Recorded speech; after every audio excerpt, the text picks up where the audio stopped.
Unakumbuka?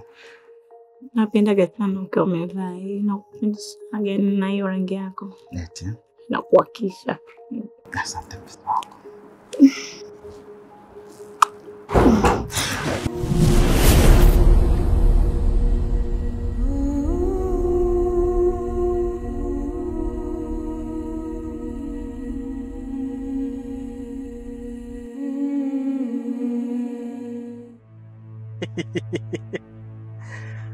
Kweli wewe noma. Umemwona jinsi alivyokuwa anafanya wewe bibi? Sio mchezo bibi. Nimeamini kweli wanawake mafundi. Kwa kuteka hisia za watu. Wale mafundi. Na mimi nikawa nakuangalia jinsi ulivyopagawa, nikasema ndugu yangu hapa katekwa. Sasa unajua ndugu yangu wewe kuna kitu kimoja umenivuruga yule demu. Baada ya kumwayo upande wa pili ukaja ukamsikilizia eti mlango wa choo. Azeni ni technique za kifundi. Zile zinaitwa technique za kifundi. Umeona kaja aje? Amekuja. Sasa mimi nafanya masiala ndugu yangu. Afu unajua ubaya ni uje kukosiaga hata siku moja. Sasa kaka. Mimi hapa kabla sijaondoka nataka tuzungumze kidogo. Okay, fine. Tuzungumze. Siku zote tunakaa tunazungumza hivi juu kwa juu, unaona ile tuna tofauti kidogo, sio sana. Ila nakuomba katika hili usinipinge. Kaka, nisije kupinga hata siku hii. Afu ni nini ngwa msimu? Yaani unataka ulijue hilo. Sana. Unajua wahenga wanakwambia kwamba ukiona nyumba mwenzako inavuja basi jitahidi ukamsaidie ili siku na kwako wewe pakivuja ajue jinsi gani ya kukusaidia. Unachomaanisha nini? Yaani kwamba mimi upande wangu mimi utakuwa umevuja, mbona sikuelewi? Mfunguka. Sio unazunguka kuna kona. Sawa. Mimi hapa ninachotaka kuzungumza ni swala juu ya tabia aliyokuwa nayo shemeji. Shemeji yako, mke wangu mimi? Huyo. Anasikia gani? Safi. Tabia anazozifanya shemeji mtaani mimi hazinipendezi kabisa. Shemeji amekuwa ni mtu ambaye anatoka na huyu, mara huyu, mara huyu. Yaani yule mtu ambaye hakutulia.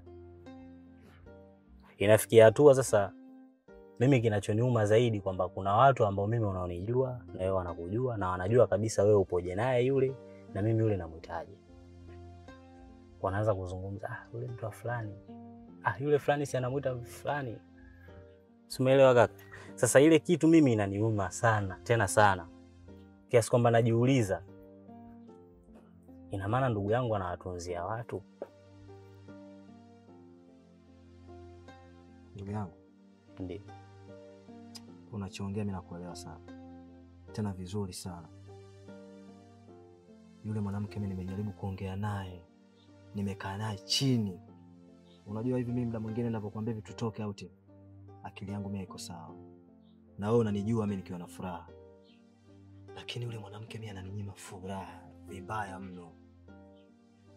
Sio kwamba kitu ulichokiongea kwamba mimi akiniingia kinaniingia na nina masikio halafu naona.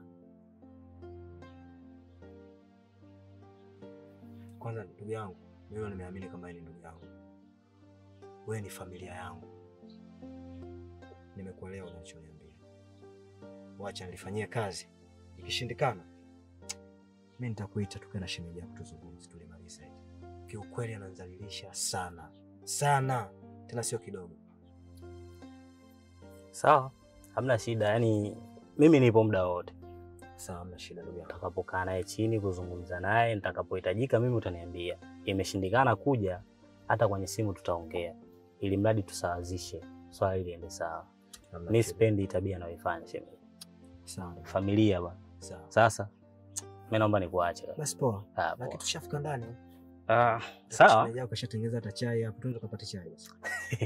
Wasa unajua mimi na wewe tuna vimeo vingi kaka. Hujaacha skeje zako. Acha. Acha kabisa.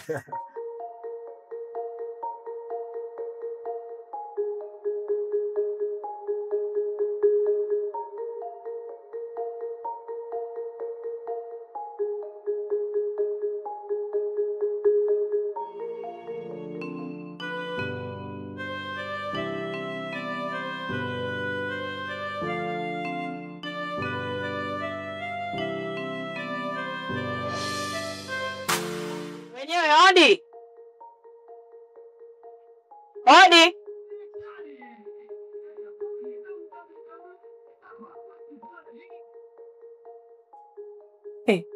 Mungu asante. Bora hata nilipokukuta.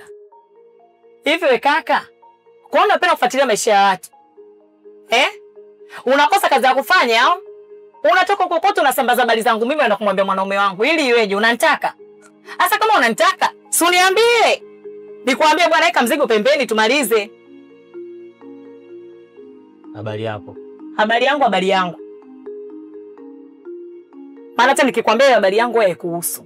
Sawa. Alafu ili mradi tuzungumze vizuri, unaonaje tasema hapo ili nani face kwa face. Kuliko hivyo unanipa tabu kusema maneno. Unanipangia nitakuposti, haina shida.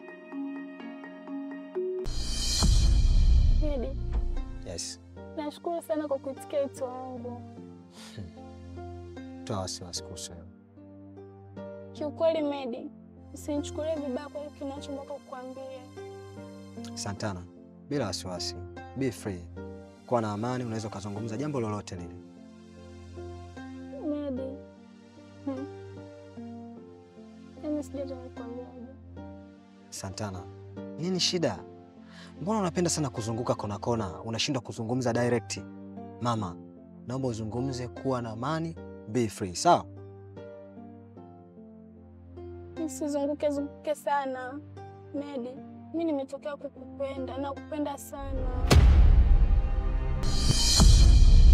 Ungwana kina kwa watu huaga anasalimia kwanza, alafu ndo anaeleza dukuduku lako. So unafika salamu hakuna, unabwatuka, unawapa faida majirani. Lengo lako nini? Wakati unaeneza habari za umbea ulikuwa unajua una majirani. Sikiza nikwambie kaka yangu. Narudia tena. Kama unanitaka, si watu wazima. Tunaongea tu. Mbona bado poa? Au maisha ya mjini uyaelewe? Kulikoni kwenda kuongea kitu ambacho ulipwi, alafu una faida nacho. Au tukutafutie kijola. Tujue kama una jinsia mbili. Mbona simple? Shemeji, maisha yako wewe ni sawa sawa na tishu. Bia zako mithili na mchuzi. Maana tishu ikiingia dosari kidogo tu, hata nje ya nyanya inaonekana kwa sababu ile ni nyeupe. Kwa mimi sijaridhishwa na wewe. Jamani, wewe staajabu ya Uganda bado hujaona ya Tanzania. Sawa. Tishu, mchuzi. Bado nazunguka tu. Point naona unaitafuta. Sikiza nikwambie, ukinihitaji nipo. Kiweka mzigo pembeni, bado mambo. Uuzi wewe. Nini unataka kusemaje? Nitaka nikwambie tu siwezi kuitaka keni inayomwagilia bustani. Kwa sababu ile inamwaga maji mengi sana. Safari njema. Nimekuelewa. Nashukuru kama umenielewa. Hiyo mambo ya keni si nini mimi hainihusu. Uwe na asubuhi njema. Nimeamini kweli mwanamke mjasiri ya figo. Hata na mafigo magumu. Kifigo moja na sasa hivi bandama. Oh my God. Na chochote utakachohitaji kutoka kwangu mimi nitakupatia.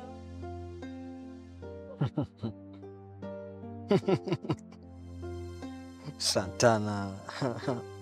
Santana. Tatizo ni moyo.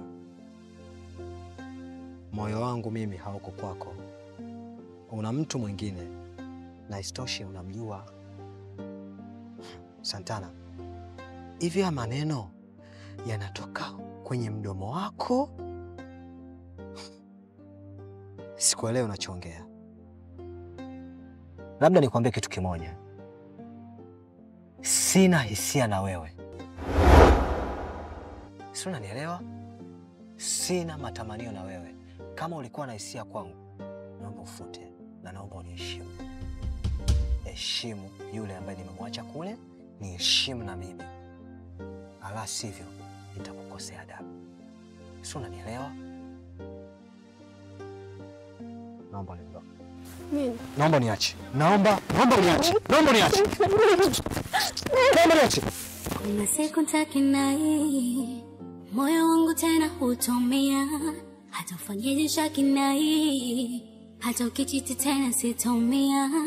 Kuna siku nitakinai, moyo wangu tena hutomia, hatafanyaje shakinai, hata ukicheza tena sitomia, nita move on, nita move on, nita move on, nita move on.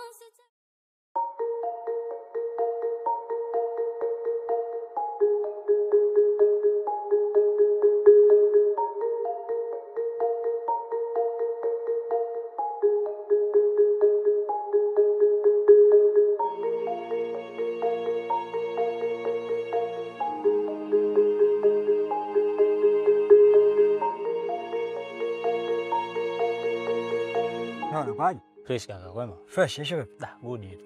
Kama kawaida. Mbona kama hivyo mwanangu unakuja kimya kimya hata simu haziiti mwanangu? Sasa unajua nimeishiwa credit. Jaacha mambo yako tu. Hamna kawaida tu. Tuingize tu ndani basi. Hamna kaka, hapa. Oh, tuweze tu ndani, acha masiala. Hapana, Medi sikia. Eh? Hapa kaka. Hapa. Ni hivi kaka. Kwanza mimi naomba unisamehe. Niwie radhi pale kokote nilipokukosea. Kwa sababu sisi ni wanaume. Na hata ile juzi tulipokaa kwenye gari yako tulivyoongea, nikajua tumeongea kama wanaume tumeyamaliza. Lakini mwenzangu ukatoka kaenda kumwambia shemeji. Ni kitu ambacho sio. Shemeji naye amekuja nyumbani kwangu amebwatuka. Ameongea sana. Amenidhalilisha kwa majirani, amenitusi kiufupi. Kuna siku nitakinai, moyo wangu tena hutomia, hata ufanyeje shakinai, hata ukichiti tena sitomia. Kuna siku nitakinai, moyo wangu tena hutomia, hata ufanyeje shakinai, hata ukichiti tena sitomia. Nita move on, nita move on, nita move on, nita move on, sitarudi nyuma na Si niko naye kwa hivi. Wewe.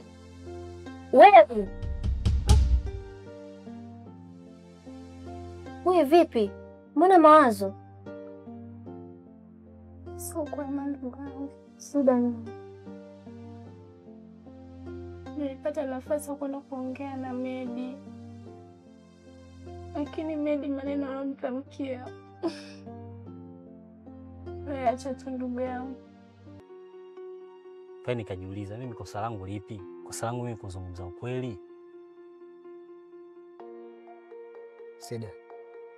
Kwa nini niko wapi ndugu yangu? Si mambo ya kuongeleka tu kawaida na mambo kwambia tuongeze ndani, tuzungumze kama familia. Sasa tunavuka nje ya geti ina maana gani? Sawa. Tunaweza tukazungumza lakini sio leo. Kwa siku ya leo naomba tuniishie hapa kaka. Nakuomba, naomba niishie hapa. Nitakuja. Ila sio leo. Alafu kingine, naomba tu utambue kitu kimoja. Wanawake ni kama figo. Na ndio maana figo ziko hizi mbili kwa binadamu yoyote yule. Hapo unatakiwa ujiulize kwa nini Mwenyezi Mungu amemuumba binadamu ana moyo mmoja, figo mbili. Side.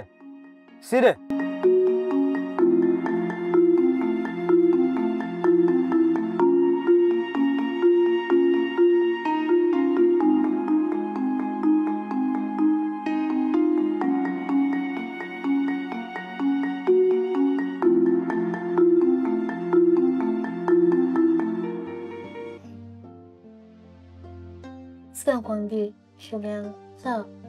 Mapenzi hayaliliwi. Sio lazima. Mimi nishakwambia achana naye. Kwani lazima? Kuna wanaume wengi, sio peke yake tu bwana. Unalilia yako, unakuwa kama mshamba kutoka Mwanza. Wewe mpondoke bwana. Wewe naye unajishaua mawazo na Mwanza yanakuaza. Umemzaa wewe. Twende bwana, tukajisogea kwanza.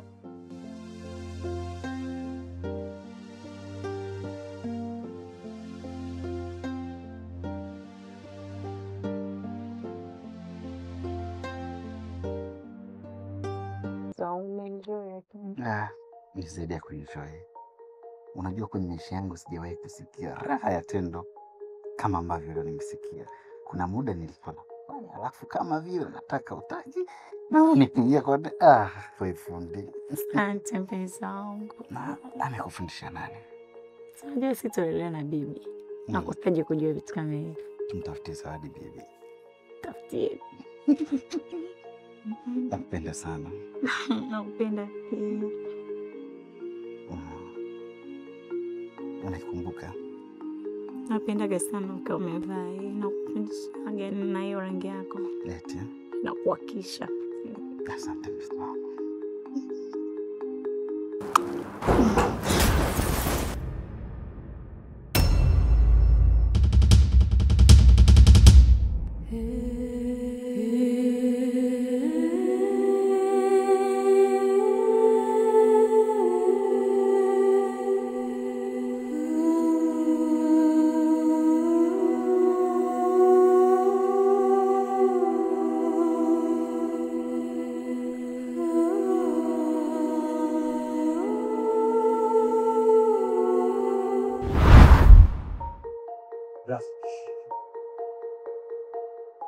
Hivi umepata ujasiri gani wa kuingia kwenye chumba cha mwanamke? Ameniita tu mume. Sio nia mbaya.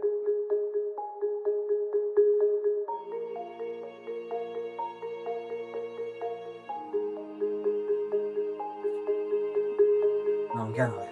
Naomba utoke.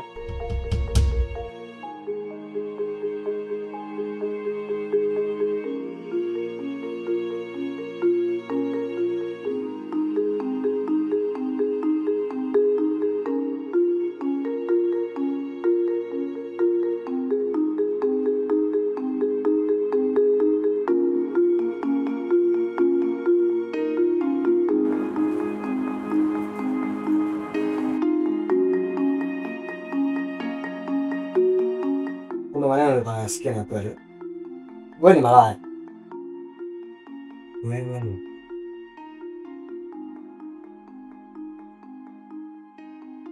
Hivyo nikufanyia kitu gani humu ndani huwezi kunielewa? Na kufanyia vitu vingapi humu ndani? Nataka wewe. Hivyo nikufanyia vitu vingapi?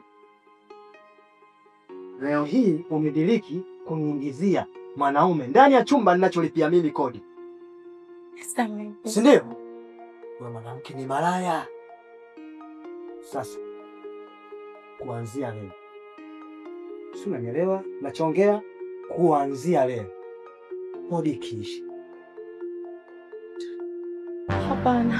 Hapana Medi, pesa wangu usifikie huko. Matumizi yote ninaofanya kuanzia leo basi. Medi! Moyo wangu tena hutomea, hata ufanyeje shakinai, hata ukichiti tena sitomea. Kuna siku nitakinai, moyo wangu tena hutomea, hata ufanyeje shakinai, hata ukichiti tena sitomea. Nita move on, nita move on, nita move on, nita move on, sitarudi nyuma na come.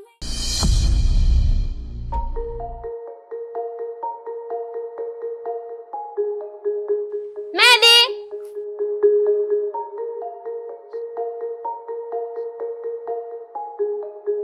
Mambo. Poa. Poa. Niko poa. Rafiki yako kwa? Tatoka. Nilikuwa nimezungumza naye kidogo. Nikuambie tu. Rafiki yangu kapata udanga, mababa yenye mahela, katoka kaenda kula bata. Na sidhani hata kama ana muda. Kwa hiyo kama una jambo, mimi nipo. Sikia nikwambie.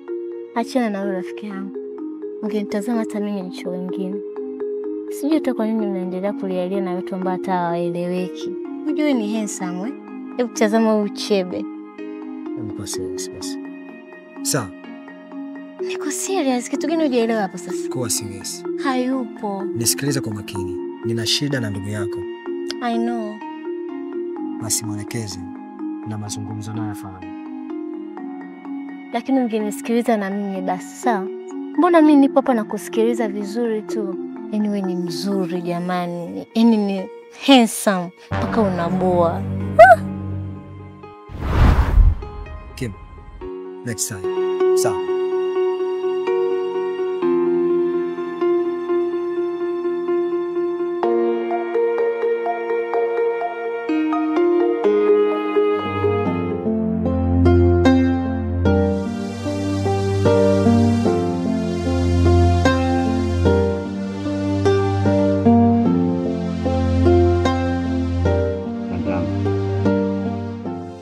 Wanaume wanaokupenda sana, basi mimi ndo mwanaume namba moja. Iko wazi kwa sababu mimi nilizungusha sana kufuata wewe. Hatimaye Mwenyezi Mungu kajibu maombi yangu. Ila kiu ya moyo wangu ni kupata mapenzi yako Santana. Mimi nakupenda sana. Alafu nikiangalia na sura yako ya upole, upasi kuumizwa, upasi kuulizwa. Hivi nikuulize swali. Muda wote wewe unanizungusha, mimi nakufukuzia, unaniumiza moyo. Ulikuwa unaniwazia nini? Hamna bwana. Tunajua tena matembele. Mimi ukweli nilikuwa nataka nikuangalie, nikupime, yani kama unanipenda au una mapenzi ya kweli na mimi ya dhati. Lakini nimegundua unanipenda. Maisha ya kweli. Acha nizungumze ukweli. Moyo wangu mimi sio siri na kiu sana na wewe. Wallahi kabisa. Alafu nataka tu nikuahidi. Mimi sitocheza na moyo wako wala sitodiriki kukuumiza kwa sababu nishaonyesha ile dhati. Kingine Santana, mimi siamini eti mtu kumfukuzia miezi 7 au miaka 2 basi ndio kutengeneza mapenzi ya kweli. Inawezekana tu mwanamke wa kweli au mwanaume wa kweli akapatikana siku moja, mkakutana tu siku moja hiyo hiyo. Ukajua kwamba huyu mtu ni mtu sahihi kwangu, kama jinsi nilivyokuona tu toka siku ya kwanza. Nikajua nikimpata yule binti basi mimi ndo atakuwa kitu kwangu. Kweli umenivumilia miezi 7. Nimeamini kwa una mapenzi ya dhati na mimi na unanipenda matembele. Na mimi nakupenda sana. Santana. Be? Mama. Sawa, matembele. Nakuja, naomba usubiri.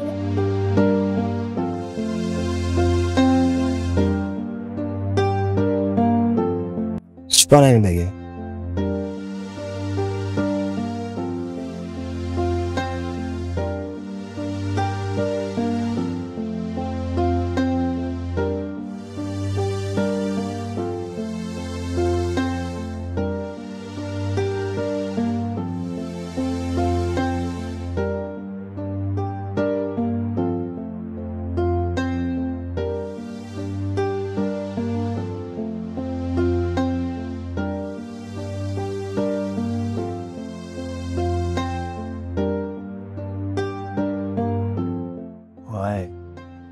Sema ni mwanangu sana. Sikiza nikupange. Unajua nini? Yule mshamba tu. Unajua? Alafu damu yangu. Msiweze kukubali mwanangu mtu anakuja kukuchukulia mtoto. Nisikize kwanza mimi basi. Nisikize mimi ninachokupangilia. Yule demu unajua nini na yule mshikaji kashamtokea. Kashamtokea katika kumapproach nini, lakini demu inaonekana bado amekuzimia wewe. Sika amekuzimia wewe, pressure ya nini? Mkono mtupu au lambu. Mimi naweza kuongea na mchumba yule pale afu wewe akao utawala wako. Fanya hivyo sasa. Kwa hiyo Mchomoko wataka kuniambia Santana anatoka na huyu mshikaji? La. Sasa uone, wewe angalia tu umekaa naye mchumba, jamaa hajaongea hata sana. Kaondoka naye. Wewe umekaa hapo tu kama kisiki. Hata kisiki na chenye kinatembea na kuta mtu umeota kule. Sema jiongeze mtoto wa kiume. Si unajua? Mimi nataka kukusaidia jambo moja. Fanya mpango, peleche nini? Afu poa. Kwanza niombe radhi, alafu pia samahani kwa usumbufu. Santana. Mimi sina haja sana kukaa tukazungumza. Mimi ni jambo hili moja tu ambalo tuliongea last week. Santana, maneno yako yaliniumiza sana. Mimi kama binadamu, mimi kama mtoto wa kiume. Kusema kweli, mimi ombi lako nimekubalia. Kiukweli Medi, umeshachelewa. Na moyo wangu mimi nimeshamkabidhi mtu mwingine. Na yule alionikuta naye pale ndio mpenzi wangu.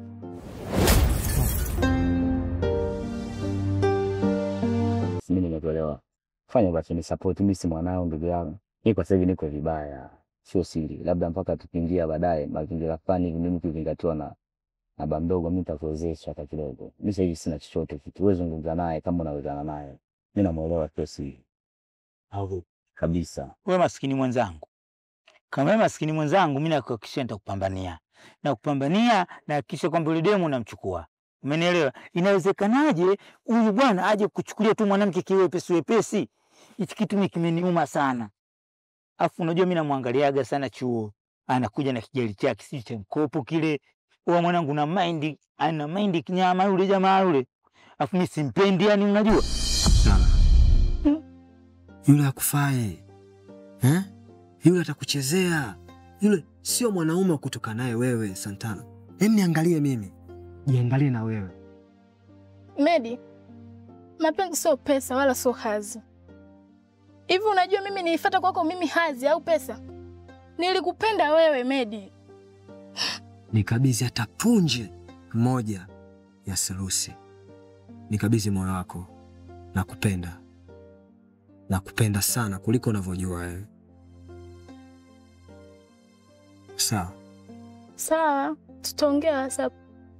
WhatsApp tena. Kweli. La malipo ya ndo yanakuwa ukatili. Zarau, kiburi, jeuri ndo kunijibu mimi. Simanzi, majonzi ndo vinanistahili mimi. Hivi ni kweli nikufumanie nyumbe samani mimi? Au ndo nyonge wa penzi la zati inakuwa fimbo? Jasiri, jasiri, uko wapi jasiri? Jasiri, jasiri, nilikupenda jasiri.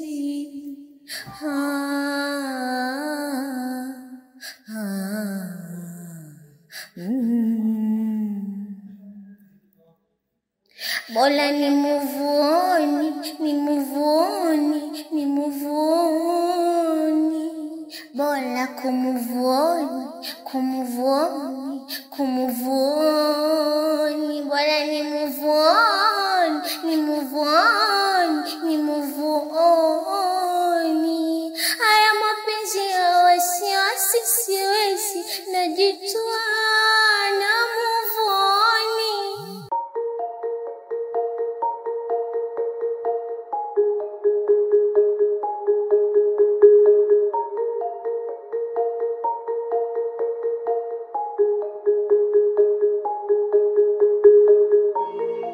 Matembele. Zamida. Safi. Zamida. Nzuri. Nilikuja pale nilipokuacha sijakukuta. Najua umekasirika, umechukia. Umejuaje kwamba nipo jikoni? Nimekusikia unaongea na simu unatoka hivi. Na mimi ndo nikaa nimetoka, nikaa nimekuja hapa tuongee. Tuongee nini? Mimi kuna kitu nataka nikwambie chenye ukijui. Yule Medi yule alikuwa ananitakaga na mpaka sasa hivi ananitaka. Yani hapo mimi nakupenda wewe, mimi simpendi. Unajua mdomo wako unachozungumza na macho yako ni vitu vile tofauti. Basi tufanye Medi humtaki umpendi. Sawa? Ulitoa wapi ujasiri wa kuniacha mimi pale na ulienda kuzungumza naye zaidi ya nusu saa? Maana nimekaa sana pale. Kingine usichokijua, mimi nishapata ukweli kuhusu wewe na Medi. Wewe na Medi ni wapenzi. Na mpaka sasa hivi najifikiria si unanitakia nini? Maana Medi si pale chuoni tunamjua ni mtu wa aina gani. Na shida yako nisababishie matatizo. Hapana, kuna vitu tu alikuwa ananiambia. Kwa hiyo mimi ndo nilikuwa namsikiliza hivyo tu. Mimi simpendi na kupenda wewe Matembele. Kwa nini hutaki kunielewa? Sikia. Akili za wanawake 100 zinazidiwa na mwanaume mmoja tu, tena ambaye ni mlevi wa pombe, anayekunywa pombe na kojoa analala hapo hapo. Kwa hiyo mimi kwako wewe nisha move on kuanzia sasa hivi. So kama inawezekana tu ninaomba. Moyo wangu tena hutomia, hata ufanyeje shakinai, hata ukichiti tena sitomia, kuna siku nitakinai. Moyo wangu tena hutomia, hata ufanyeje shakinai, hata ukichiti tena sitomia, nita move on, nita move on, nita move on, call me nita move on.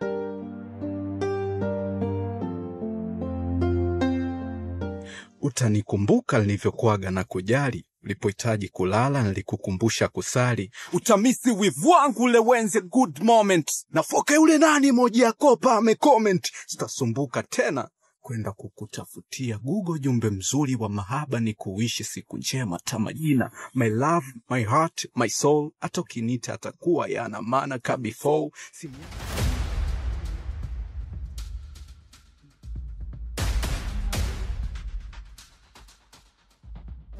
Mambo Medi. Mambo Medi.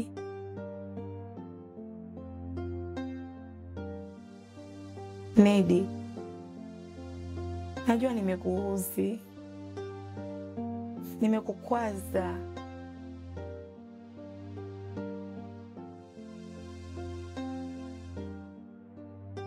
Nipo hapa mbele yako kwa sababu nimejua kosa langu. Naomba nisamehe Medi. Samehe 7 mara 70. Hata Mwenyezi Mungu anatusamehe mara kwa mara tunapomkosea, na hatuache kumkosea. Mimi ni mwanadamu, sijakamilika Medi mpenzi wangu. Hilo nimeshalifanya mara ngapi huko nyuma. Na imani ni hii mara ya kwanza mpenzi wangu. Naomba unisamehe. Nakuhitaji bado. Wewe ndio kila kitu kwangu Medi. Wewe ni mwanaume wa pekee katika maisha yangu. Niliteleza tu mpenzi wangu. Naomba unisamehe. Toka!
Good afternoon. How are you?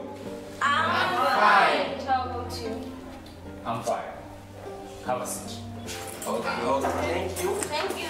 Thank you. You are making noises inside the class. I don't like this behavior.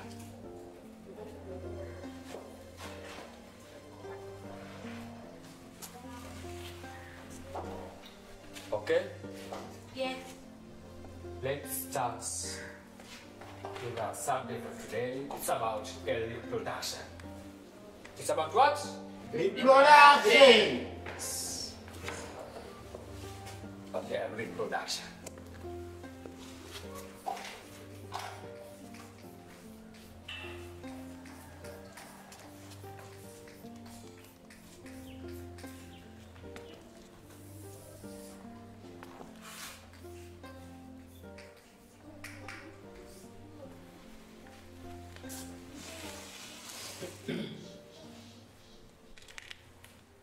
Anyone knows the meaning of reproduction?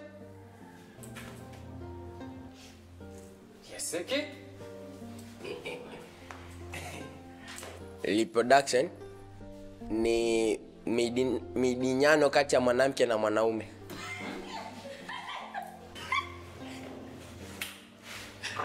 Sawa. Nana, tell us. Introduction in the meaning is sexy about this girl and boys on a romantic sex. You try, but not good enough. Sit down. Matembele, try. Is anything in which occupy the place?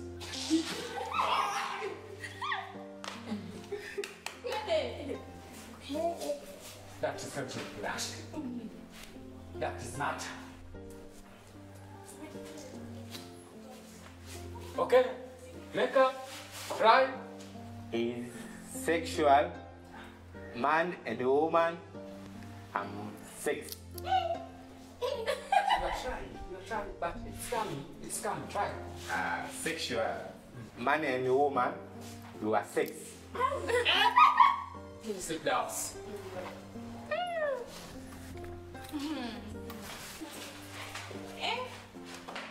Jomoko.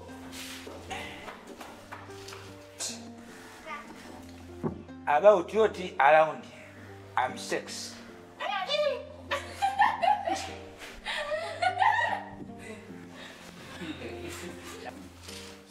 Shalom.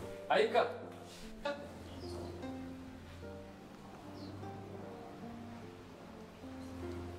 Sasa mwalimu umechelewa kunichagua mpaka nimesahau.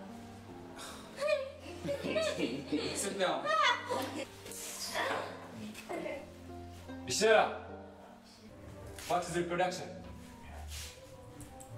Stand up. Reproduction is better than money.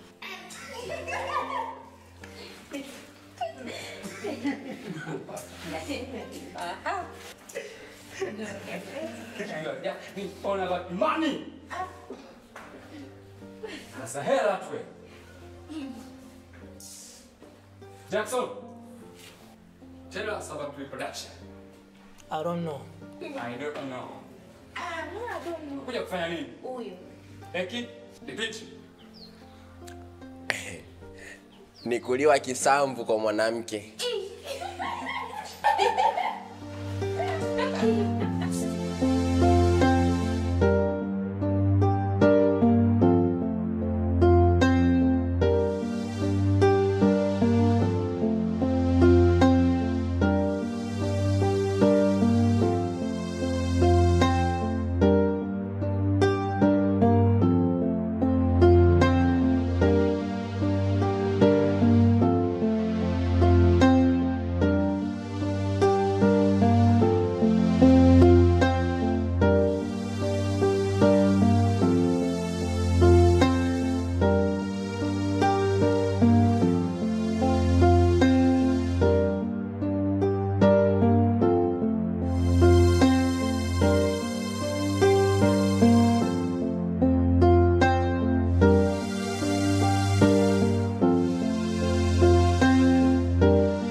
Man,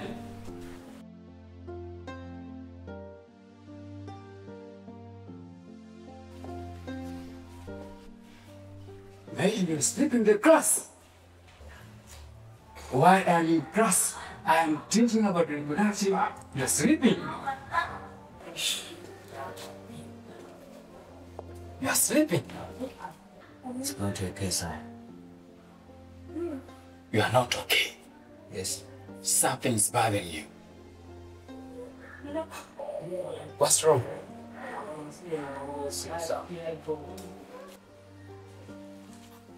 Get out of the class now.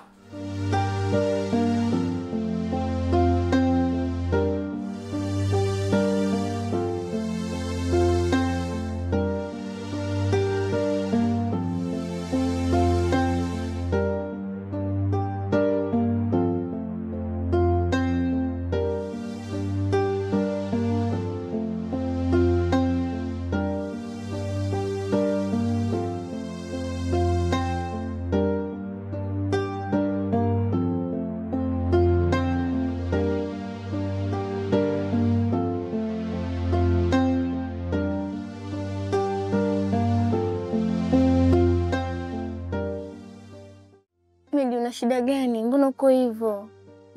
Mimi sipendi kuona ukiwa hivyo bwana. Yaani nakosa amani.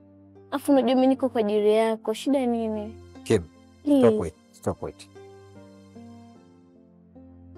Maybe please nisikilize. Mimi ni mzee kwa hivi. Hata lecture akifundisha sielewi mwenzio.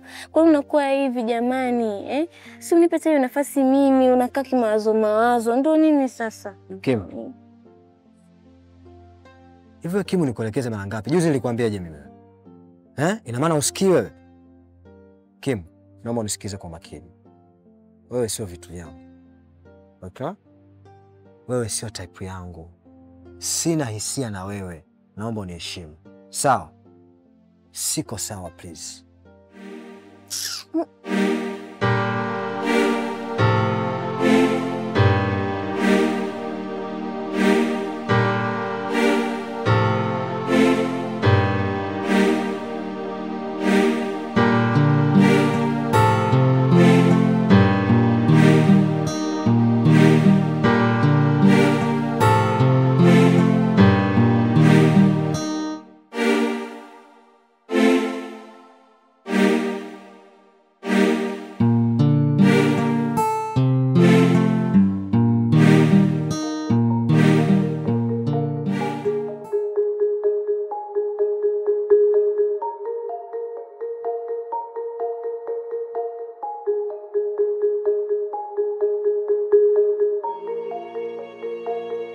Matembele.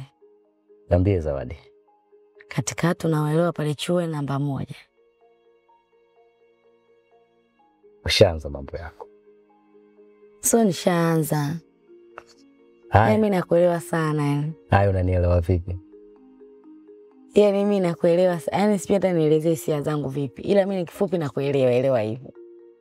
Sawa, nakuelewa pia. Okay. Hivi karibuni nataka nifanye birthday yangu. Mtoto unazaliwa? Ndio. Wow, hongera. Asante. Kesho kutwa Jumapili ndo nafanya birthday yangu. Jumapili ya kesho kutwa? Hiyo.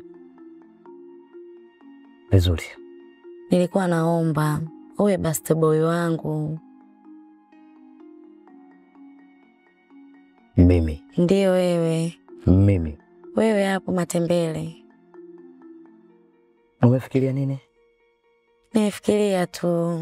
Unajua kabisa mimi sina mtu wa kumweka pale birthday boy zaidi yako. Zawadi. Ujue maisha ya kweli birthday boy ni mtu fulani ambaye ana vyake. Sasa mimi naitwa mbele na MC. Tunamsikiliza birthday boy anatukatia keki yetu kwa shingapi. Mimi sijajiandaa. Afu ukizingatia issue yenyewe ni kesho kutwa. Matembele. Ile wala usijali. Nishaandaa kila kitu. Naomba poteza muda wako. Uwe kwenye birthday yangu, nakuomba. Naona nikamata kila engo. Sawa. Kama utaniwezesha safi, haina shida. Mimi nitafanya, nitakuwepo. Naomba uniwaidi. Usipokuja tutavunja urafiki wetu. Kubwa uzima. Kama nitakuwa mzima, mimi nitakuwepo. Kweli? Kabisa. Basi hamna shida. Tuwe tukale msosi basi. Haina shida. Twende.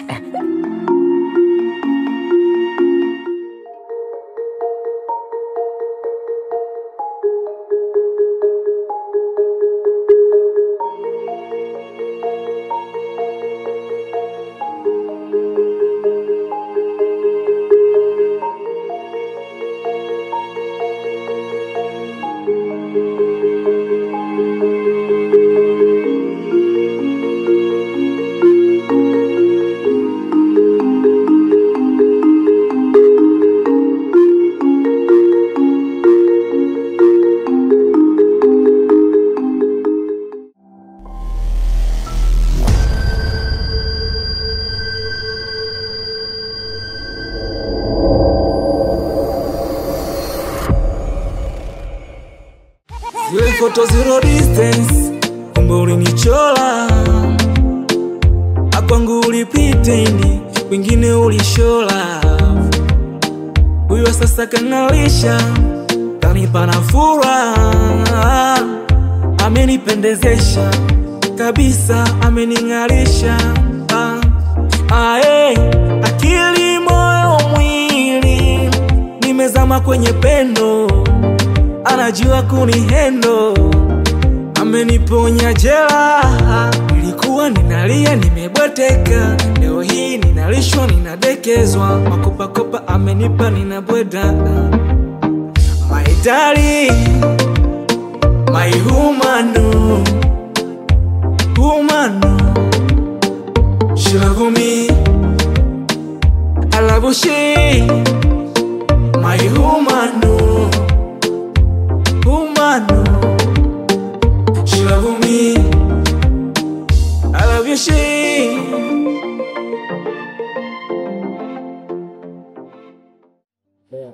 Meka, mimi kuna kitu nataka nikwambie.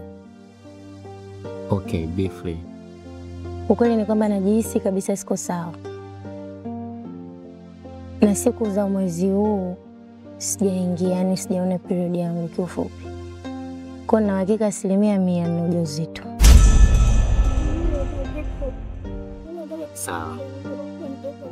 Kama kweli una ujauzito wangu, ni jambo la msingi sana. Ila usijali, kuhusu hiyo mimi nitaelea, nitakupenda zaidi. Niamini. Ishu sio kunipenda Dee. Mimi nyumbani wakijua kama na mimba unadhani itakuwaje? Na unajua fika mama alivyo mkali, sio mama tu, hata baba. Na unajua kabisa tupo muhula wa mwisho. Kuonana mimi naitaonana wapi?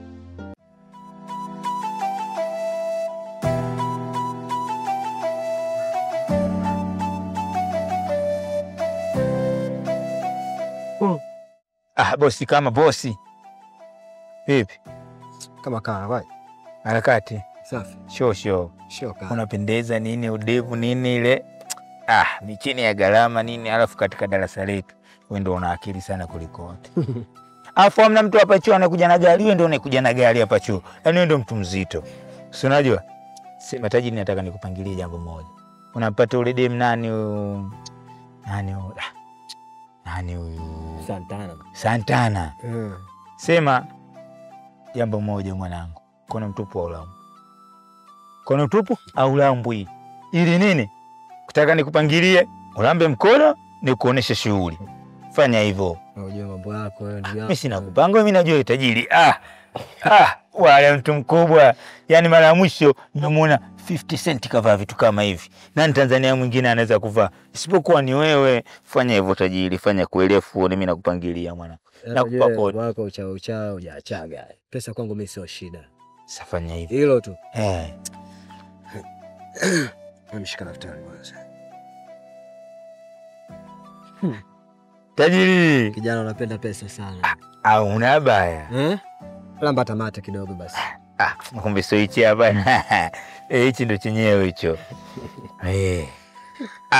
Tajiri. Sema nini? Kila pesa mimi nakupa inabidi ukatike mauno. Hamna shida tajiri. Hilo feni, yani unajua ile mauno feni ile. Kusilo usijali. Mimi nipo tayari kuishi na wewe kwa namna yoyote ile. Kweli? Kweli, kusilo tu. Ondoa shaka. Telea. Unanipa wasiwasi. Tatizo yenu nyinyi wanaume hata mtabiriki. Hapo inaweza kuwa umekubali vizuri tukakubaliana. Mwisho wa siku unapojaribu kusema nyumbani, unakuwa tena umepotea. Yaani hicho ndio unachokuogopa. Kwanza utambue mimi nipo tofauti na wanaume wengine. Mimi na mapenzi ya dhati juu yako. Nakupenda sana. Beshera. Niamini. Kweli? Kweli nakupenda. Ondoa shaka, usikasirike mpenzi. Usije ukazingua, utaniumiza sana. Wallahi baby wajua, mimi nakupenda vibaya. Chochote kwangu chukua, hata moyo wangu, maana kwako naona raha. Naona tajiri katika mauno. Chezea pesa wewe. Tajiri ukifa uoze. Wewe si unamjua De La Vega? La Ponte De La Vega. Akiwa anatoa hela pale juu, anapo katika maono. Hesabu ya kwanza hii. Ya kwanza. Wewe. Ya pili. Ya tatu hiyo. Tajiri. Ya 4. Tajiri. Ya 5. Ya 6. Hii na kwa ngapi? Hii ya 7. Hizi 2. Ya 2 ya. Kwa 8. 8 na 9. Oye. Oa, nikwambie kitu mwanangu. Mimi nakupa mchongo. Bwana. Matembele anatoka na Santana. Nimemuona live kwa macho yangu. Imeniuma kweli, ndio maana nimekupata tajiri kukwambia. Sikia. Tembele, mimi na uhakika hana uwezo wa kutoka na ule demu. Pisi kama ile kali inapanya daladala mzee. Ile ipande gari yangu, tena chuma yangu mimi. Mimi sitaki kuongea maneno mengi. Sawa, nenda kanifanyie kazi yangu. Mimi nitakupa zaidi ya hiyo. Au vipi? Zingatia engo. Mimi nakuamini mwanangu, ni chuo kizima hiki. Wewe ndio kila kitu. Alafu mimi ndio bosi wako. Limeisha. Usichelewe, nenda. Kama kwa amepewa kazi, kama kwa amepewa limeisha hilo.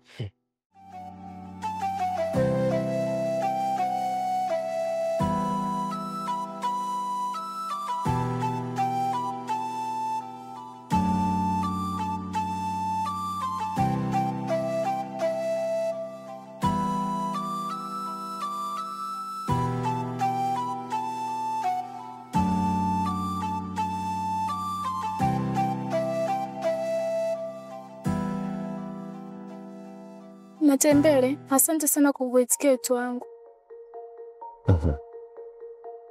Ndio Santana. Mimi nataka nijue zile movement za jana wewe na Zawadi, kuna nini kinaendelea kati yenu? Acha niwe mwazi.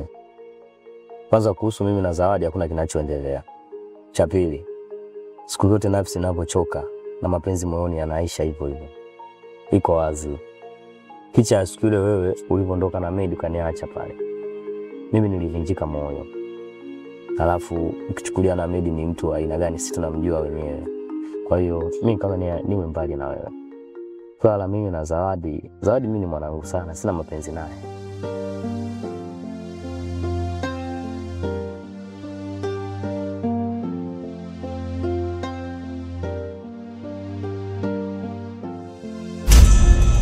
Medi, nisikilize basi. Please. Nisikilize. Sini ngapi? Mimi najua unipendi, unampenda Santana. Lakini huyo Santana unayempenda wewe, yuko huko nyuma ya jengo na Matembele. Wanapenzika. Alafu ndio mwanamke anayekupenda kwa dhati kuliko hata huyo Santana. Hivyo unachoongea unamaanisha? Ndio. Na ukinipa nafasi mimi, nakupa mapenzi hujai kupata. Kwa hivyo hapa nimekuja kwa kuheshimu tu, kwa sababu nakuheshimu. Kwa mimi ningependa tuendelee kuheshimiana kama tulikuwa tunaheshimiana zamani. Najua kwenye mazungumzo yetu hatujai kuwa sawa hata siku moja. Yeah, kwa sababu ya kauli unazozungumza. Mimi nilikuwa natamani maisha yetu ya zamani tuishi kama tulikuwa tunaishi zamani. Tulikuwa tunaheshimiana, tunapendana, tuachie na swala la mapenzi. Matembele, mimi haya yote nafanya kwa ajili yako na kupenda. Na sio vinginevyo. Nakupenda sana. Sana. Nashukuru. Unajua kuna wakati binadamu huwa anazungumza kutoka kinywani lakini macho yake yanadanganya. Iko wazi kwamba unampenda sana Medi na sio mimi. Kwani unafanya vingapi kwa Medi na tunaona? Hapana, nakupenda wewe.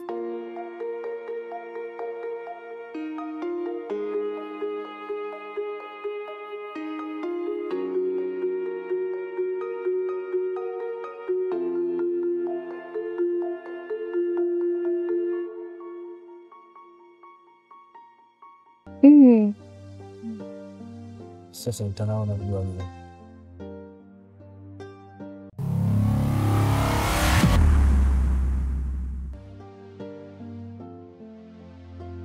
Shatikisa kiberiti na vikombe tu kugongana. Sikutaki naye, moyo wangu tena hutomea, hata ufanyeje shaki naye, hata ukichiti tena sitomea. Kuna siku nitaki naye, moyo wangu tena hutomea, hata ufanyeje shaki naye, hata ukichiti tena sitomea. Nita move on, nita move on. Mika. Nini hatima ya mapenzi yetu? Hatima ya mapenzi yetu ni mimi kukoa wewe. Hivi unajua unacheza na akili yangu wewe mwanaume? Kwa nini mpenzi? Yaani si unanichukuliaje kwamba unanichukulia mimi kama mtoto wa miaka 12 au? Tatizo nini? Mbona unalalamikia sana? In short nimechoka maisha ya kujificha ficha. Yaani mapenzi ya kujificha ficha mimi siwezi. Unajua kuna muda natamani hata nipite na mpenzi wangu tumeshikana mikono tunaenda club tunaenda lakini haiwezekani kwa sababu najua mtu wangu ni mtu wa mtu. Sasa sioni faida ya mapenzi ujue. Tatizo lako ni nini? Nishakwambia mara kibao tu. Jiamini. Shida sio kujiamini. Umebezi sana kwa Beshela na mimi najua kabisa unipendi.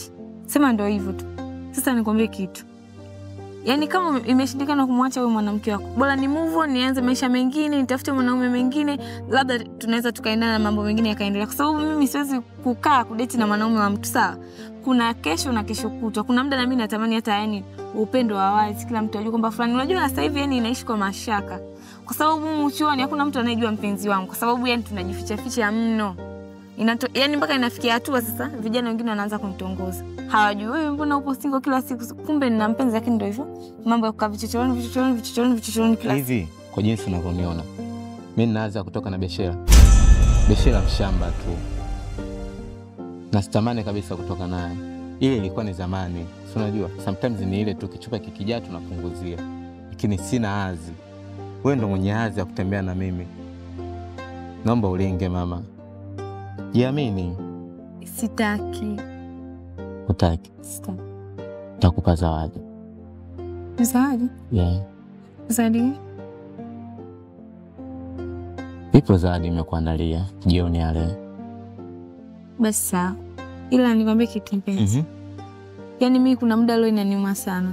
Yaani kama hivi unakuta umekaa na Beshela mnashikana sijui nini, yaani mimi leo inaniuma kishenzi. Nashindwa kusema tu juu. Beshela mimi nishaachana naye. Hauniamini? Sasa umeachana naye, mbona kila siku unakuona naye umesema umeachana naye? Mimi naamini vipi kama umeachana naye sasa? Unataka uamini? Ndio.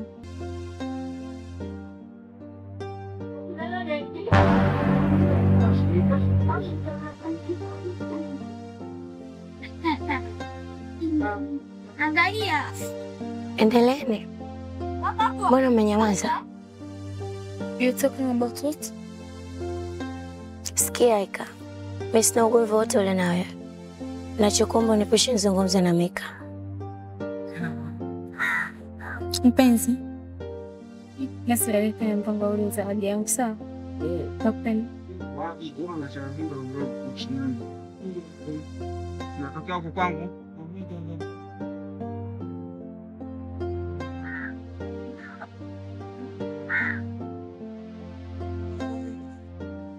Na hizo ndo hadi ulizokuwa unanipa. Na ndo maneno kila siku unaniambia unanipenda, unanipenda, unanipenda. Kumbe uongo. Mbona mwanamke wangu na mimi nipo hapa, amekubusu unamtizama tu. Na hata hujajali hilo. Mimi nimekukosea nini? Nimekukosea nini bwana usikasika? Ili unataka umenikana mbele mwanamke wako. Tena nakwambia mimi si chochote kwako. Na sina lolote. Nimekukosa mwanao. Nimekukosa mwanao. Nimekukosa mtoto wako. Umenifikiria hata kidogo. Hata kidogo umenifikiria. Wewe mwana gani? Yaani umefanya kila mwanamke atakayepita mbele yako unazagamua tu. Sio mkubwa, sio mdogo. Umefanya mwanamke ni chombo cha starehe. Beshela, nadhani unaelewa kwamba jinsi gani mimi ninapokupenda. Unandanganya, si ndio? Yaani nimekutima uzuri ujinga. Bado unaniambia kwamba unanipenda. Una aibu. Una aibu wewe.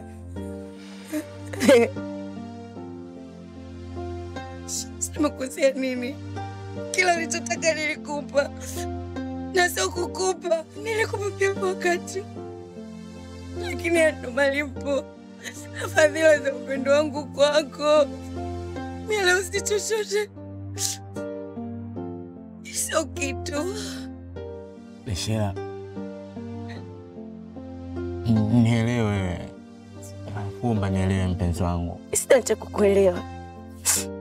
Labda nikwambie kitu kimoja. Kuanzia leo, na sio kuanzia leo, kuanzia muda huu nikinyanyua mguu hapa, nisione simu yako ikiita kwenye simu yangu. Na sio simu, nisikuone ukinishobokea sehemu yoyote ile. Na popote utakaponiona, ona kama umeona mwanamke ambaye yaani simba mbele ukuluma. Utabaki na Aika. Sio mimi. Mimi sio chochote wala kitu kwako. Afanye maisha. Mungu yupo. Pia.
Michelle, why are you crying? Hapana mwalimu, niko sawa. You are not crying, but I saw you crying. What's wrong? I'm fine. Niko sawa.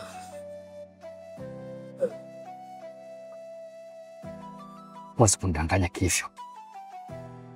Una shida gani? Siko sawa Leche. Hauko sawa. Macho yangu ndio yanakuona kwamba hauko sawa. Nini shida? Nakusikiliza.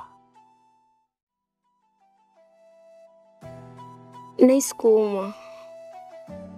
Kuumwa? Ndicho kinachokufanya usiwe sawa. Hilo tu? Hapana. Niambie, kuna kuumwa magonjwa mengi sana. Ni gonjwa gani ambayo inakufanya pako usiwe sawa?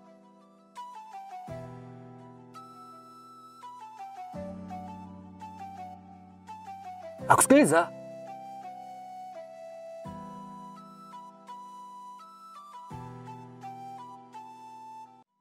Mimi ni mjamzito.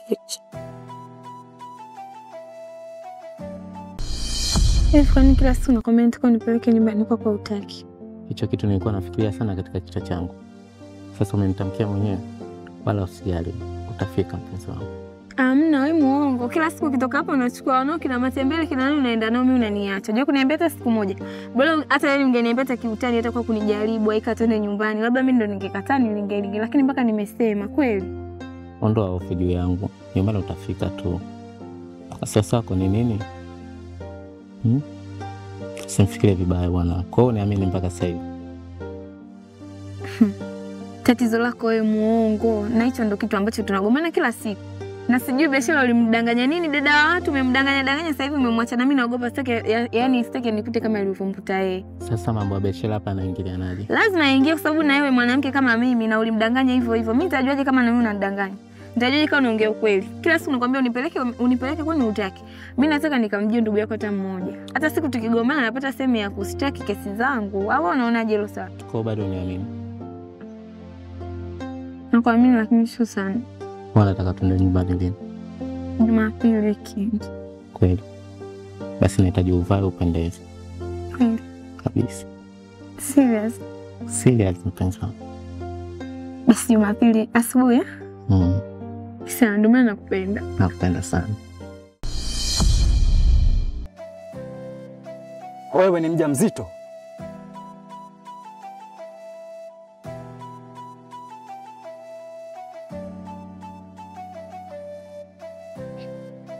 Ni nani anahusika na ujauzito? Hapa chuo au nje ya chuo? Ni hapa chuo. Taje?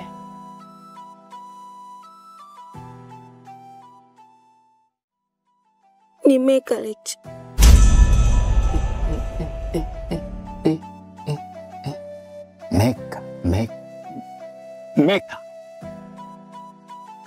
Meka huyo stubborn boy.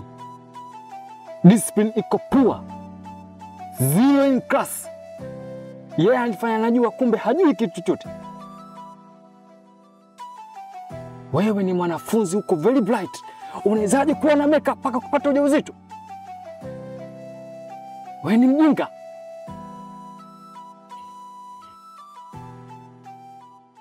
Sasa kwa nini umekaa na mawazo hivyo?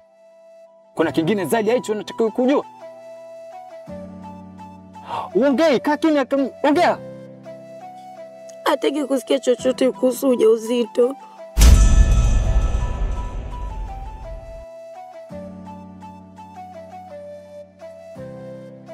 Hataki kusikia chochote kuhusu ujauzito. Hayo ndio mko mnayataka. Mnapoambiwa nendeni chuo mkasome kwa bidii, wazazi wenu wanatoa gharama ili muweze kuwasaidia, mnakuja kusaidia kushika mimba zisizokuwa na maana. Sasa Meka ni mtukutu, hawezi kulea hiyo mimba. Sasa wewe kaa hivyo hivyo na mawazo yako. Jitathmini kwa makini. Utakapotoka hapa nje ya chuo, huko kwa wazazi wako utajua nini cha kuambia. Maanake wanatoa gharama amna kitu chochote. Sasa get in the class sasa hivi. Nikinyanyuka na huyo Meka nitaongea naye. Nisikuone hapa. Sasa hivi nyanyuka.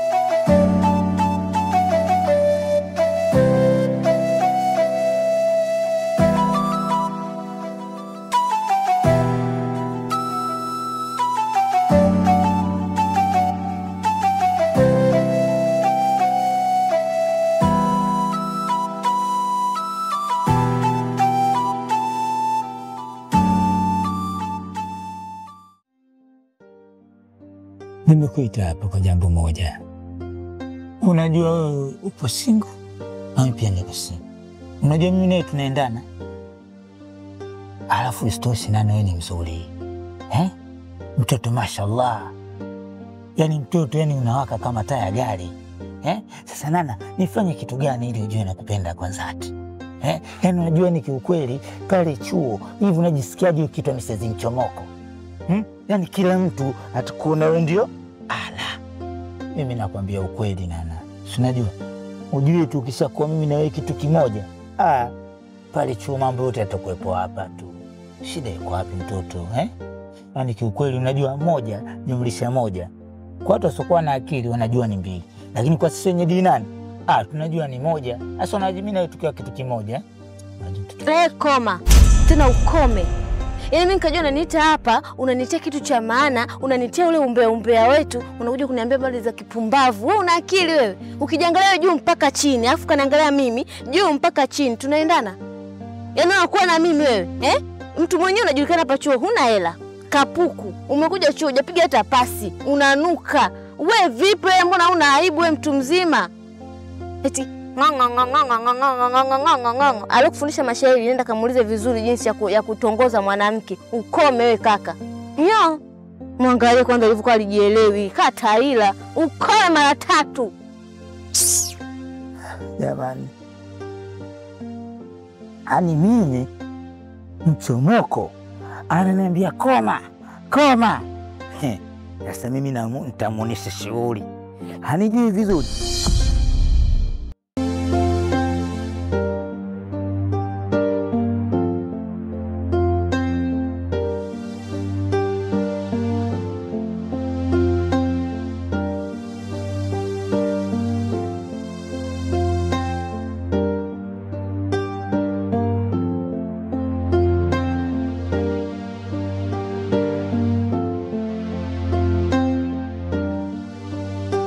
Karibu.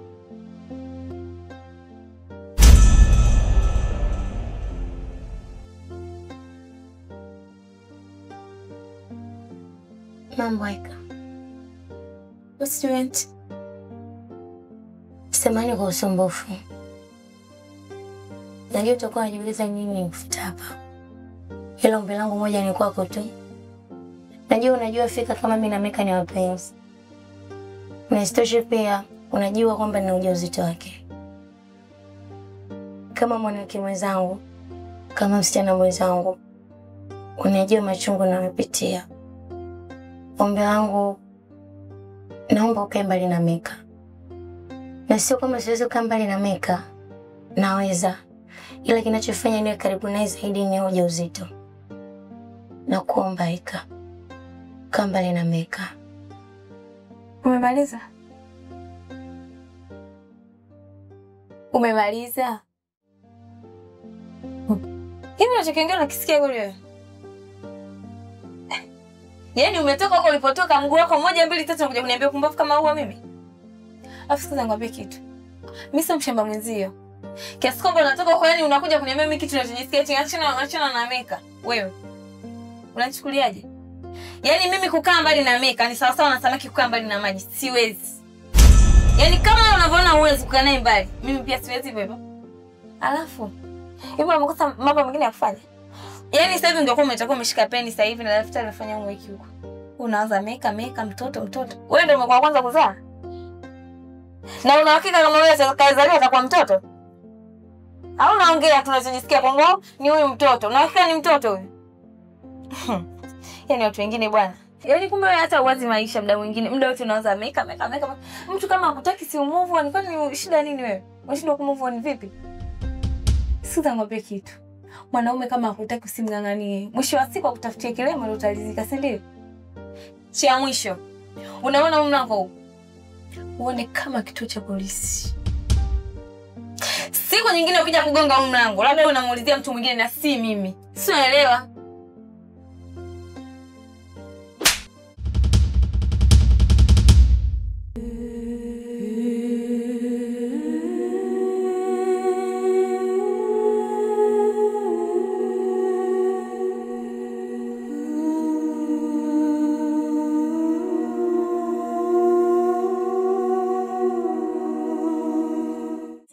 shakinai, moyo wangu tena hutomia, hata ufanyeje shakinai, hata ukichiti tena sitomia, kuna siku nitakinai, moyo wangu tena hutomia, hata ufanyeje shakinai, hata ukichiti tena sitomia, nita move on, nita move on, nita move on, nita move on, sitarudi nyuma na call me. Siku nitakinai, moyo wangu tena hutomia, hata ufanyeje shakinai, hata ukichiti tena sitomia, kuna siku nitakinai, moyo wangu tena hutomia, hata ufanyeje shakinai, hata ukichiti tena sitomia, nita move on, nita move on, nita move on, nita move on, sitarudi nyuma na call me. Matembele. Naona sasa hivi unaanza kutambaa, sio? Bado sijaelewa. Unamaanisha nini? Na sasa unanitambua mimi nani?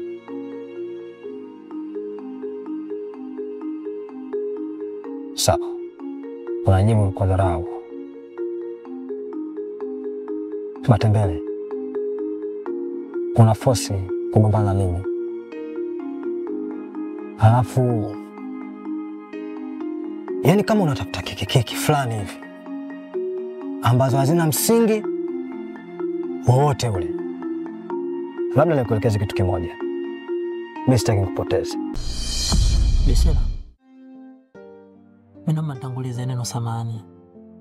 Kwa maana kila nikiongea na wewe huwa tufikagi mwafaka. Ila naomba leo tufike mwafaka. Kuna siku nilikuona ulikuwa unalia. Nasajua shida ilikuwa ni nini. Wala sikuhitaji nikusogelee. Nilikuacha tu. Ila nakuona kwa sasa uko sawa. Hivi unasumbuliwa na nini haswa? Mimi niko sawa. Sio kila siku mtu atakuwa sawa. Leo nikiwa sawa, kesho siwezi kuwa sawa. Ni kawaida, ila mimi sina shida yoyote. Niko sawa. Bishela, dunia huwa haina siri siku zote. Na hakuna lenye mwanzo likakusamishwa. Wewe unaweza kuona bado unafanya siri, lakini hakuna siri tena. Bishela yuko sasa ni mjamzito.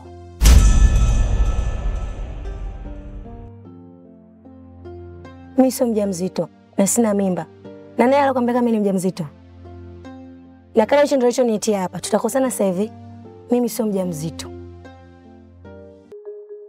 Huu ni mwaka wa 3. Mimi niko na yeye hapa chuo. Hatuja kuelezana hata siku moja. Sije kuingia nguo zako hata siku moja. Ila naona unanitafuta.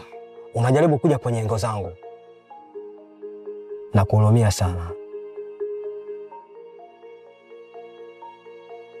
Yaani sijui hata nikufanye kitu gani. Hivi michezo yangu umeshaisahau eh? Labda bila kuchelewesha muda. Santana ni nani yako? Naongea na wewe. Oya, nitakubadilikia muda wowote na kuzungumza na wewe. Santana ni nani yako?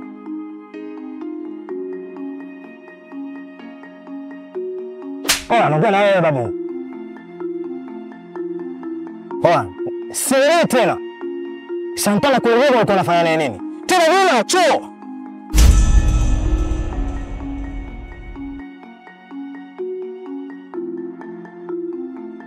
Sio unanielewa lakini naomba nisamehe brother. Naomba nisamehe. Kwa nini unataka kunitoa upepo? Naomba nisamehe brother. Kwa nini unataka kunitoa upepo? Natumia muda mrefu na kuuliza Santana ni nani? Kwako unashinda kunijibu? Naomba nisamehe nimekosea.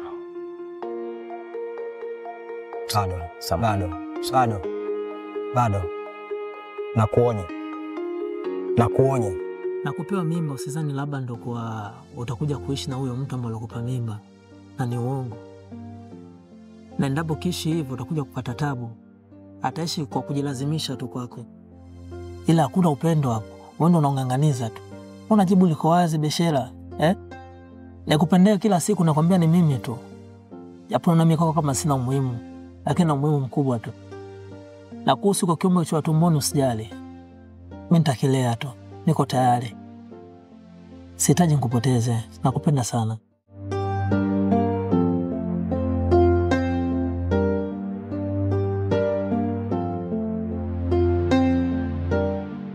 Ni kweli mimi ni mjamzito.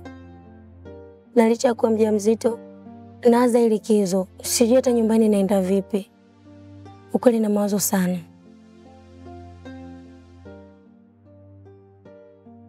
Usijali kuhusu hilo. Kuwa na amani.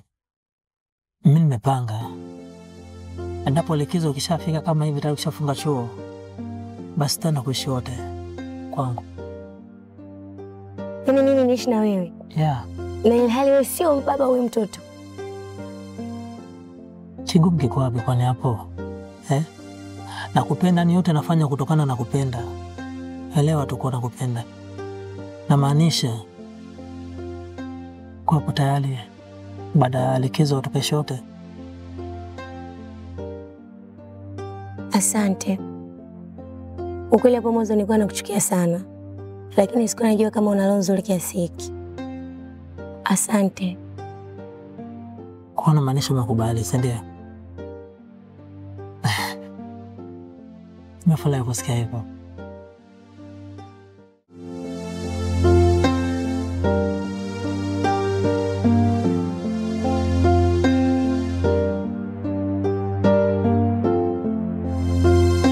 Hiyo pesa ulovaa nini? Ya jeshi. Ya jeshi.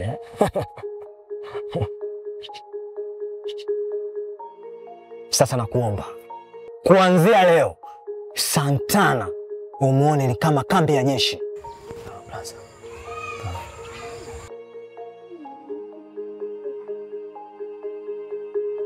Si unanielewa lakini? Unanielewa vizuri? Nikija next time nitakuja kama Mwisraeli.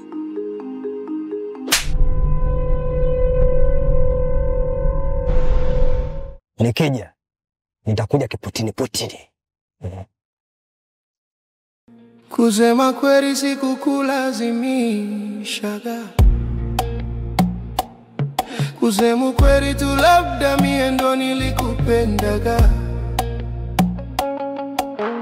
Labda macho yangu hayajui kusoma. Picha ishara zote naona unipendi na unaningonga. Moyo wangu unalia kimya. Pigo baada ya pigo najifunza njia. Bora ni move on, move on, move on. Niache machozi yapone kwa joto.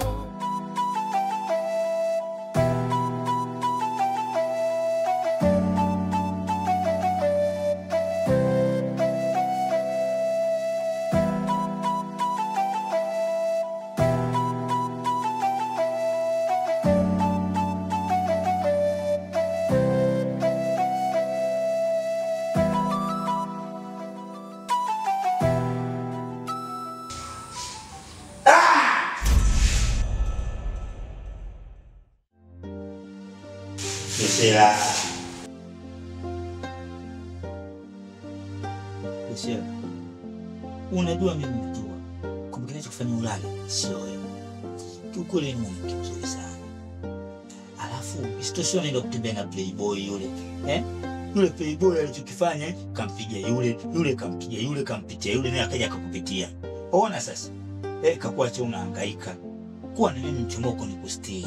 Wewe Muislamu, mimi Muislamu. Na kustiri na kulipia ada. Ujisikia yako ni mchomoko. Nakupenda sana Beshela. Mambo ni ile. Hivi kuna una shida gani? Ina maana huko ulipotoka ujiona tu kupiga kelele mpaka mimi hapa? Na kingine, mimi sijui nimetiwa nini, sijui nimetiwa. Si nimetaka mimi au umetaka wewe? Mbona kama unaumia sana?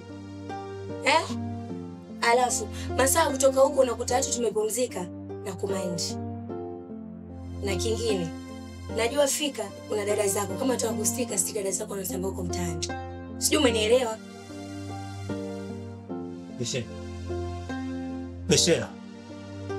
Beshera. Beshera. Ya nini mnagombana jamani? Kim kanikataa. Beshera amenikataa. Sasa mimi nitaishije? Unajua sasa kuna kuendea bwana, mimi niachombea na mimi niwe playboy. Kwa nini wenzangu wanapendwa wao tu? Kinachonifanya nisipendwe siogi. Milo naoga kiambo nipendwe.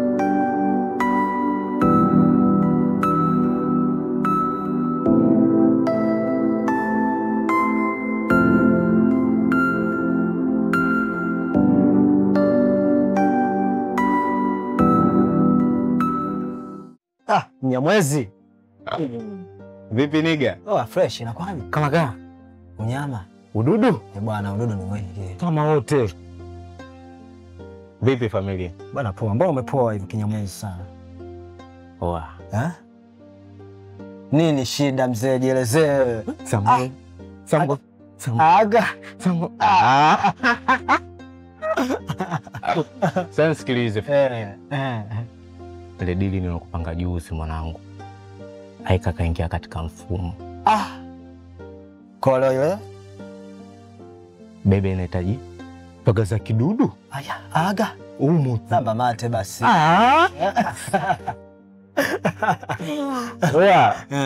Nifanyie mwanangu mpango wa nyumba. Meka hapa sio kuongea sana Mnyamwezi. Mimi nakuachia. Wewe nyumba lote unatawala. Wewe nipangilie unatakaje. Mimi sitaki mchumba akuone. Hilo tu. Kwa yuko wapi? Sasa unaongea afu kumbe mwacha college huko. Bebe ipo nje, yani mpaka mimi nakuja hapa kukupanga bebe ipo hapo getini. Acha. Sasa sikiliza, mimi sitaki kuongea sana. Wewe cha kufanya, utaingia nyumba na chumba namba 2. Ila kile cha kwanza kile unaomba ukiache. Kama kilivyo kisifunguliwa hata kidogo. Sawa? Mimi ngoja nitie ndala hivi basi. Haina noma. Zingatia basi, au si? Siangushe Mnyamwezi. Wale watoto wote. Sambulu. Sambulu sijajua mambo. Niga.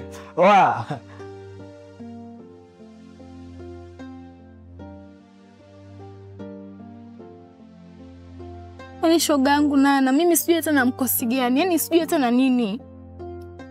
Kwa sababu kwa matembele ndio hivyo hanitaki. Nishaharibu kwake. Medi hana muda na mimi, yaani sijui hata mimi na mkosi gani jamani. Wewe una shida gani? Yaani wewe kila tunapokutana story ni mapenzi, matembele, Medi. Kwani wanaume wako wao tu? Mbona unakuwa mshamba? Wanaume wenyewe kupigana picha tu wale, hawana lolote wa shamba tu. Kama unataka bwana, niambie nikutafutie masponsor mama. So kila siku nalizoezwa na mapenzi Medi, matembele. Who is matembele? Who is Medi by the way?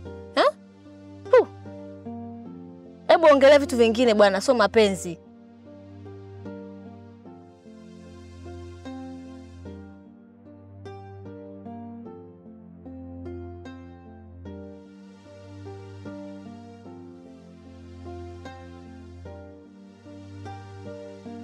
Binti yangu. Samani. Wewe. Nakuja.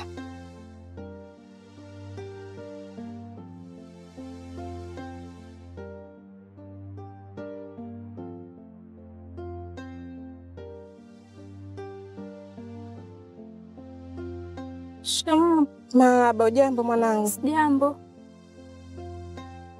Samani mwanangu. Bila samani. Nilikuwa na shida. na kijana wangu namuulizia matembele. Matembele? Mama, matembele ametoka muda so mrefu.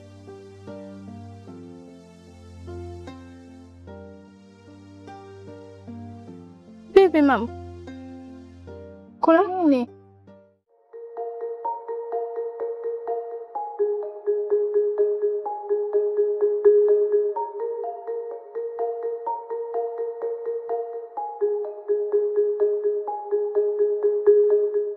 Nafurahi. Nafurahi sana. Sasa kuna jambo ulikuwa unataka kunileta lakini. Kwanza kaa hapo pumzike. Au mambo mengine tutaongea baadaye. Kama unakaa sehemu nzuri. Jisikie upo nyumbani mpenzi. Sawa, asante. Okay, usijali. Siku moja nikikaa kule hostel nikiona nimeboeka nitakuwa nakula. Wala usijali. Ondoa hofu. Hapa ni nyumbani kwako mpenzi. Sawa, nitakuwa nakufanyia surprise nakuja. Lakini sio nifanyia surprise. Wewe unanipa na appointment kwa sababu sometimes naweza nikatoka. Appointment ya nini wakati naenda kwa mpenzi wangu najiachia mpaka nikwambie?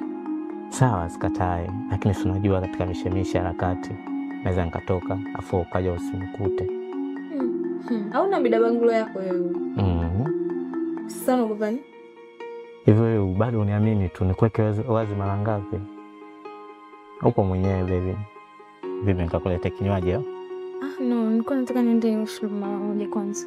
Wapi? Washroom. Washroom. Washroom. Ingia hivi. Upo?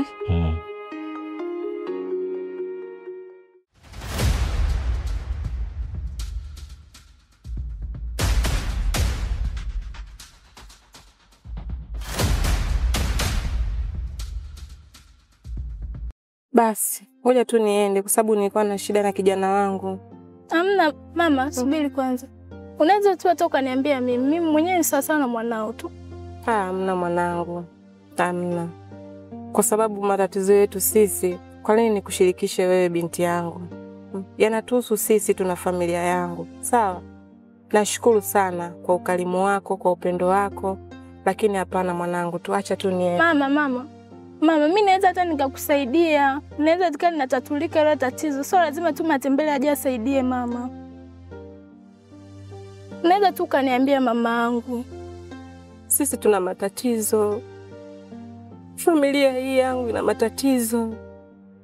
Mimi naumwa na kifua. Siwezi kufanya lolote. Na mtoto wangu tena anaumwa. Hawezi, anahitajia matibabu, nimpeleke hospitali, sina hela. Kwa hiyo nilikuja hapa nimuombe Matembele asitopu kidogo masomo. Ili kidogo akatutafutia hata riziki kidogo tupate hata tumlipe ule baba kodi tupate pa kujistiri. Ili mambo yakikaa sawa atarudi tu shule mwanangu. Sijui kwa nini nakwambia yote haya mwanangu. Haikupaswa nikuhadisie wewe. Hapana mama, pole sana. Asante. Mama, kwani kodi ya nyumba unadaiwa shilingi ngapi? 50.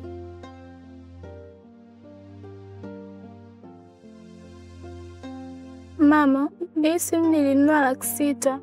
Utachukua tu ukauze. Upate hela ya kodi na kumpeleka mdogo wake na Matembele hospitali. Mama, chukua. Mwanangu, asante. Mama, usilie. Asante mwanangu. Nalia tatizo tu mwanangu.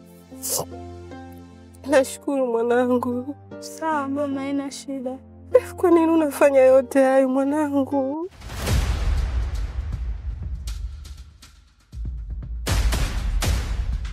Wewe mbona unapenda masiala lakini? Nimekwambia nataka niende washroom na nionyesha kule sijikoni kule lakini. Mimi nimebanwa ujue. Hebi. Washroom ni huku.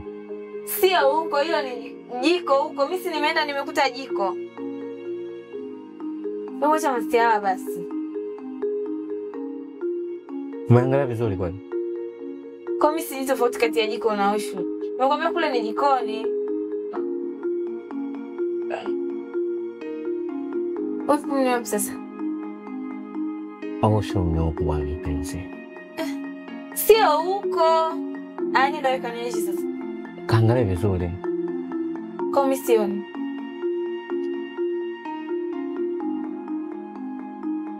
Sikuelewi ujue. Umesema hapa ni kwako? Of course. Washroom. Washroom ni hivi bwana mpenzi. Macho yote hayo huoni. Mungu acha masuala yako. Ingia hivi. Unacheza na akili yangu. Nimekwambia kwa sio shule nimeenda sio. Na kuuliza unaniambia ni huko huko. Kwa mimi ni chizi au? Afu unajua hizo drama zako za kila siku mimi nimeshazichoka. Kuna muda unatakiwa uwe serious. Mimi sio mtoto wa miaka 12, miaka 8 wewe unamdanganya. Sawa? Na kwa nini unanijibu hujiamini? Hapa ni kwako kweli wewe? Hapa ni kwangu. Sawa, ni kwako. Kama ni kwako basi niambie chooni ni wapi, nimebana nasikia mkojo. Jamani nataka nikajisaidia. Mbona hivyo? Mpenzi wangu, chooni ni hivi. Mbona unakuwa sio umeelewa? Angalia chumba cha kwanza cha pili. Ni choo. Sasa mwambie. Amna mama. Sasa unanipa simu utatumia nini? Mama, mimi nina simu nyingine ya pili. Hata hivyo simu ilikuwa imezima, nikachomoa line nikaweka kwenye simu ya pili. Kwa hata usijali mamangu. Asante. Wewe ni zaidi ya mwanangu. Mungu akulipie mwanangu, akuzidishie kwenye masomo yako. Ukawe kichwa mwanangu, siwe mkia. Kwa hiki ulichokitoa kidogo mwanangu, Mungu akakujalia. Hapana mama, hapana mama. Haina haja mama kufanya haya yote. Hapana. Hapana mama. Asante mwanangu. Acha mimi niende. Sawa mama. Ila usimwambie Matembele kama nimelia hivi, atajisikia vibaya. Mama siwezi. Nyamaza mama.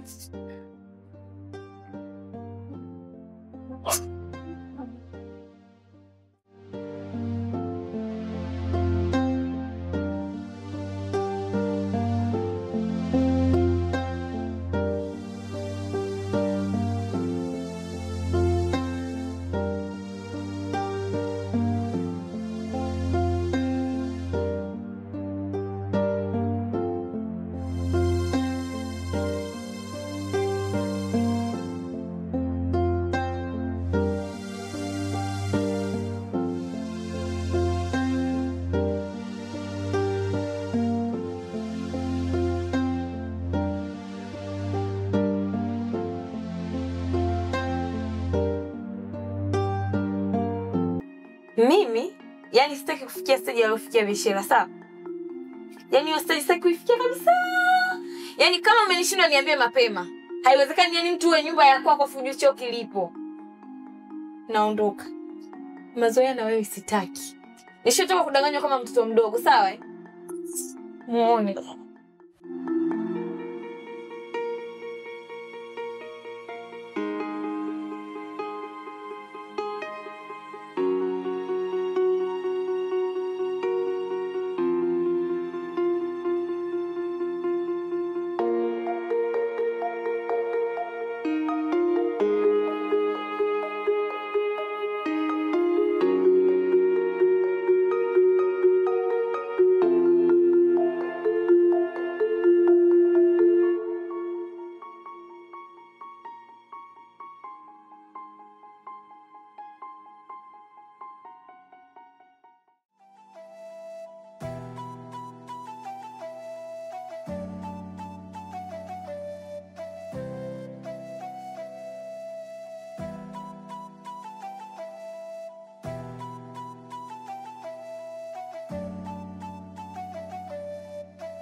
Tap screen. Afu Juma wewe. Nakwambia mambo. Mwambie atume gift na yeye bwana. Nipo na rafiki yangu huyo hapa, jitambulishe. Naitwa Santana. Jamani, asante. Jamani, tap screen, nitumieni zawadi, nizione. Matembele. Wewe unataka kupanda?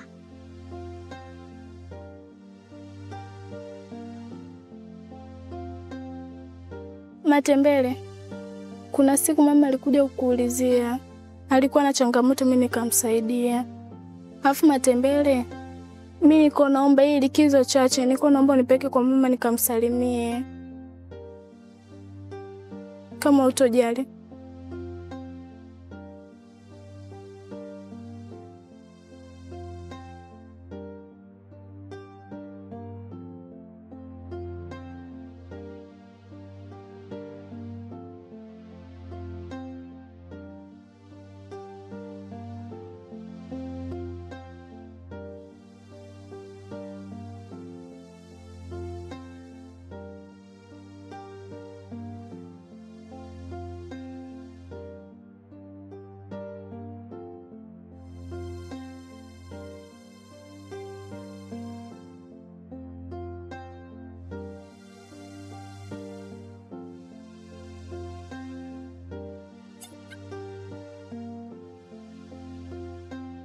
Kulikoni wewe mzetu? Mbona usura kama umefiwa?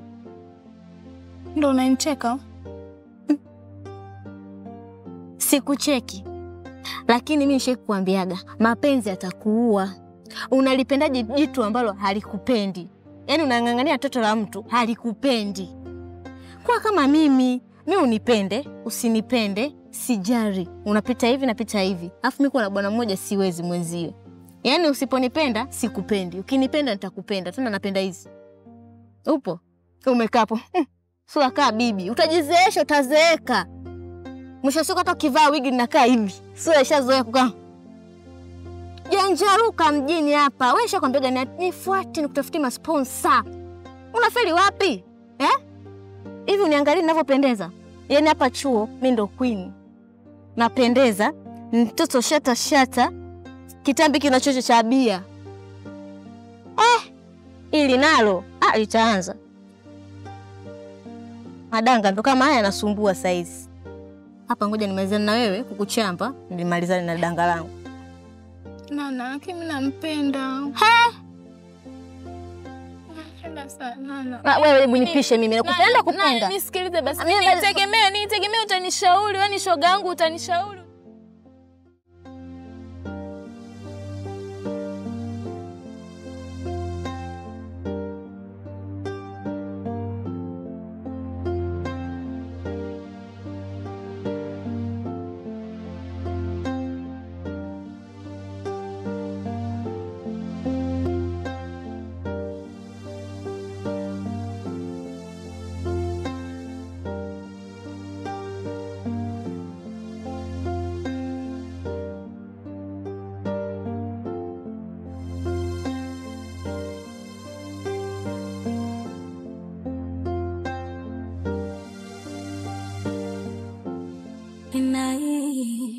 Moyo wangu tena hutomea, hata ufanyeje shakinai, hata ukichiti tena sitomea, kuna siku nitakinai. Moyo wangu tena hutomea, hata ufanyeje shakinai, hata ukichiti tena sitomea, nita move on, nita move on, nita move on, nita move on, sitarudi nyuma nikaume. Kuna siku nitakinai, moyo wangu tena hutomea, hata ufanyeje shakinai, hata ukichiti tena sitomea, kuna siku nitakinai. Moyo wangu tena hutomea, hata